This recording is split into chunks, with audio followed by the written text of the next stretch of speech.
Hey folks, it's Brian Goodman. I work with students, educators, and parents on social emotional learning.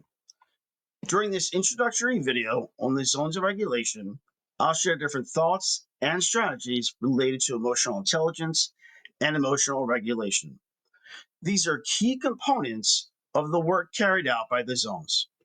So take notes, do your homework after each section if possible, and watch the video again if needed. But put the work in. So let's dive in. Saying go means action and motion, maybe even change.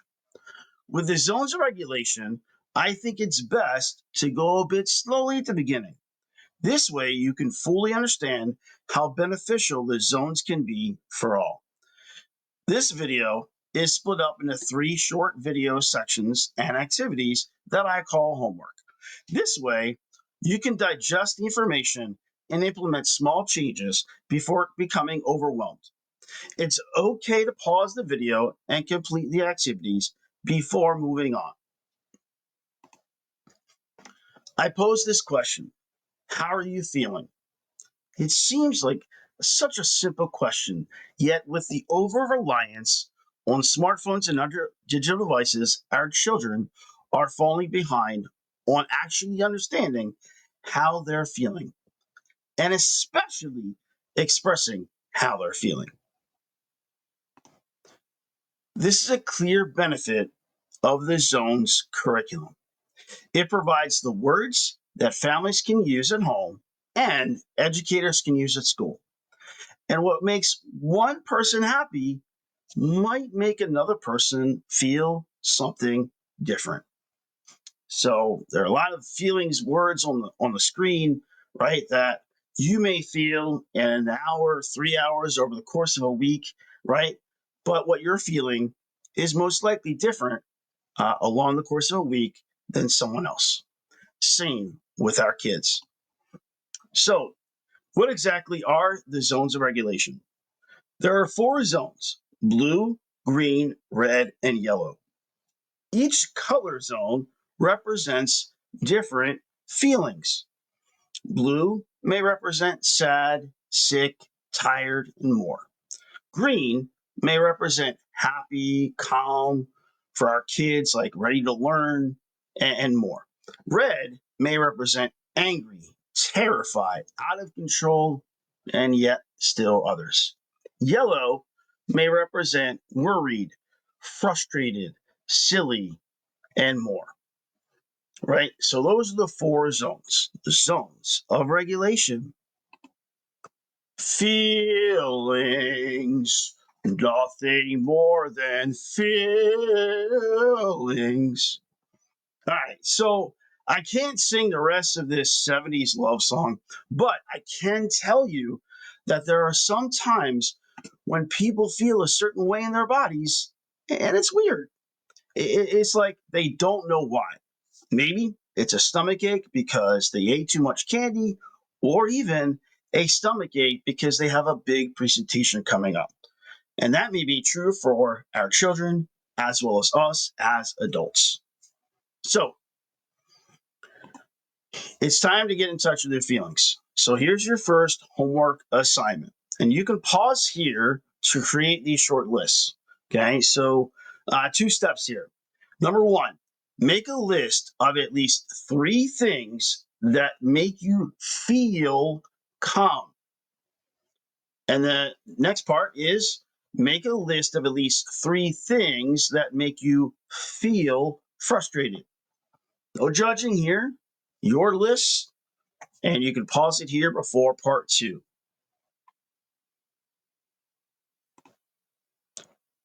Okay, so here's part 2, where I'll be breaking down each zone for you. This will give you an opportunity to capture more details about them. Let me start with these questions from the last section. What makes you feel calm? What makes you feel frustrated? So here are some of my examples, and remember, they are specific to me, right? Something that makes you calm or makes you feel frustrated could be completely different. So something that I do that makes me feel calm is listening to bedtime stories using an app. That app, by the way, is called the Insight Timer. Now, I get it. I might be like, I don't know, I might seem like old for a bedtime story, but I got to tell you, listening to my app, okay, the Insight Timer helps me relax. And I've listened to that. I've listened to the Insight Timer and I've used that for weeks on end now. Okay. In terms of frustration, right? I get frustrated when I am overtired and people ask too much of me. So, what do you think I can do to feel less frustrated? Did you think to yourself and listen? Did you say, listen to a bedtime story? Yeah, that's right. Listening to a story or a meditation video may help me get back to my personal green zone. So, I'm going to start with the green zone. This is the zone that we say we're in if we are here to be happy or calm or learning. It's best for learning. If we're emotionally regulated, we typically find ourselves in the green zone. So this is like the spot that we want to be in. This is feeling great. Okay. So the red zone. It's okay to be in the red zone as all feelings are valid, but it's not usually comfortable for our bodies and minds to be in this heightened state. The red zone is usually where one has extreme emotions like anger or terror or just simply out of control. So you can be overjoyed even and be in this red zone too, because it's hard to control high levels of excitement. So while you're in this zone, you may have a hard time making a decision. And certainly that goes for our children as well. So, the blue zone. When you're in the blue zone, your body is running slow, such as when you're tired or sick or sad or bored, right? Everything's slower. Okay. And it's okay to be in the blue zone, but it's usually best to try to return to the green zone. Okay. And I find that most times people have a hard time getting back to the green zone if they're in the blue zone. Okay. They have a hard time doing that by themselves. And so, hey, we might just need a little bit of help. We're in that blue zone. Hard part is asking for that help. It's not recognizing we need it, it's actually asking for it. Okay. Because we could be sad or sick or tired or bored. It's very hard to ask for help. Okay. So the yellow zone. When you're in the yellow zone, it's like a yellow traffic light. Okay. Your system is needing to slow down a bit. So in the yellow zone, you may feel like you're on the cusp of losing control. You might feel frustrated or overwhelmed, silly or even wiggly, excited, worried, anxious, or surprised. Lots of range here in this yellow zone. Okay. So sometimes it can be hard for people to delineate between what's yellow and what's yet red. So I usually suggest thinking about your heart rate. If your heart rate is way up, you're probably in the red zone. Okay, so that's one of the clues that I like to use, and I like to help the kids understand. Okay, so you got a brief overview of the zones. So for homework here, I invite you to list 3 things that help you get into the green zone. Okay, and keep that handy for the next section. Okay, so pause if you like, but honestly, it's a great question. Okay, something for you to think about. So I'm going to pause here, waiting for the part 3. So this is the last section of this introductory video on the zones of regulation. Okay, I'll be asking a similar question as the last homework assignment. How do we get back to the green zone? So, how do we get back to the green zone? It's a place where we have a calm, happy heart and mind. So, I'm going to give you just a few strategies over the next few slides. Use what works for you. Teach these to your students or your children. But again, if these work for you, awesome. All right. So here's the first one. First one's called box breathing or square breathing. Okay. So I like this one because it's 4, 4, 4, 4. There are 4 sides to a square.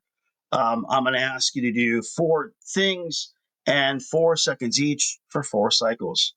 So the way this works is that you're going to inhale or breathe in for 4 seconds. You're going to hold for 4 seconds. You're going to exhale or breathe out for 4 seconds. And then you're going to hold again for 4 seconds. Okay. And so the whole rotation is about 15, 16 seconds the least. And if you do that 4 times, it's about a minute. So taking a minute out of your time, out of your day to make sure that you're getting reset is a great idea. Okay. And so that is box breathing or square breathing. And there are, you can find a YouTube video that's awesome on that. And another deep breathing technique is belly breathing. For belly breathing, what you want to try to do is you want to make sure you're filling, you're filling the air in the right spot. Okay, so as you're breathing, okay, you typically have at least one hand, okay, if not both, like on where your belly button is, right? And so you're trying to make sure that you're filling up the belly with air. Okay, it's kind of like where you're directing it. Okay, as you fill out your lungs, and then you're keeping your hands there. And as you exhale, you can feel it go down. Okay. Now, this is a good way to teach this to students is really to have them close their eyes and visualize the air going in and visualize the air going out. I usually find that that's very helpful. But deep breathing is one technique. It is something that doesn't require any materials, just you. So, all right, maybe you can't get a full power workout in, but movement can help. Okay, if you want to move fast or slow, you got to change your body's position in a very specific way. So for our kids, this may be a movement break in the hallway or quick jumping jacks, or even, under their seats, they can, in fact, move their knees back and forward. Okay. Together, apart, together, apart. Okay. There's all sorts of things that they can do in order to get some movement in. Okay. Keep their bodies busy. Okay. Because by doing this in a very purposeful way, you begin to gain control over your body and mind. Okay. And again, it's, that control is something that you don't want to lose. Okay. Losing control means you're going further and further and further away from that green zone. So a lot of people have a hard time when their hands are not active. They may turn to skin picking, nail biting, or both. Fidgeting can help people busy their hands due to that extra energy. So keeping both hands and their minds busy, students can help themselves return to the green zone. Okay, so for me specifically, I carry fidgets on my key ring. I like to make sure that I have something so that my hands are busy, particularly like if I'm listening to something or watching. Okay, so like if I go to the movies, instead of eating popcorn, I may take out my fidgets from my keychain. Okay, it's just something that I like to do. I think it's very helpful, and again, it keeps that stimulation going. But it's different than stimulating your mind, you're stimulating your body. So we've reached the end of this intro video.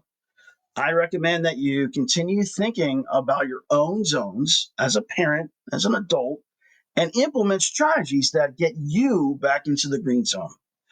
For general information on the zones of regulation, check them out on the web at zonesofregulation.com. Honestly, you'll find a lot of information there that will be very helpful to you. So, thanks for watching and stay regulated.